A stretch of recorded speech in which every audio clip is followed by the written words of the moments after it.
hello hello ल मैले फिल्मको टिकट काट्न पठाएको छ टाइममै आउनु ल ओके हुन्छ म काम सकाएर निस्किहाल्छु ओए कोसँग बोले मेरो केटी साथीसँग बोलेको के दाइ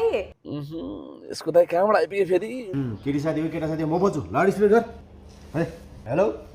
हेलो त भाइ जा म कुरा गर्छु हेलो को अरे आफू ओ तपाईँको बहिनीको साथी क्या पूजा ए के कुरा हुँदै थियो कुनी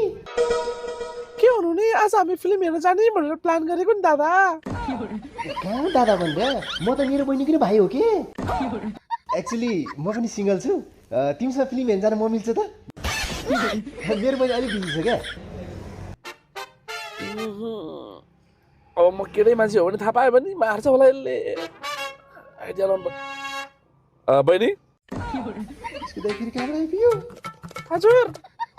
कोसँग बोल्ला मेरो साथीसँग हो कि दादा साथीसँग खोले त म बोल्छु हेलो हेलो म भन्दा नि भोको रहेछ नि फेरि को बोले होला म तपाईँको बहिनीको साथी अनि सिङ्गलै हो कि बिहे भइसक्यो हो दाइ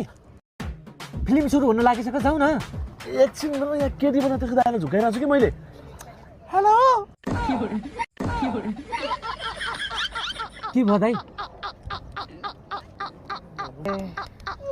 ओए त हेर के भयो दाइ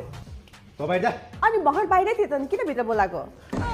त्यो बाहिर भनेर मैले विदेश भने विदेश यहाँ 10जना केटाहरूसँग लट्ठारी हिँडेर जहाँ पाइ त जाँदिनै म जहाँ पाए त होइन साइबस जा भने मैले वसन्तधारामा रहेको रोटरी मेन पार्टसँग कुरा गरिरहेको छु त खुरो गइहाल त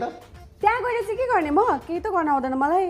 त्यो काम गर्न आउँदैन नि तेरो हाइट पनि राम्रो छ इङ्ग्लिस पनि राम्रो बोल्छेस् त्यहाँ सेल्स गर्लको लागि राम्रो डिमान्ड आएको छ खुर्को गइहाल त काम गर्न आउँदैन भने बसिनु हुन्छ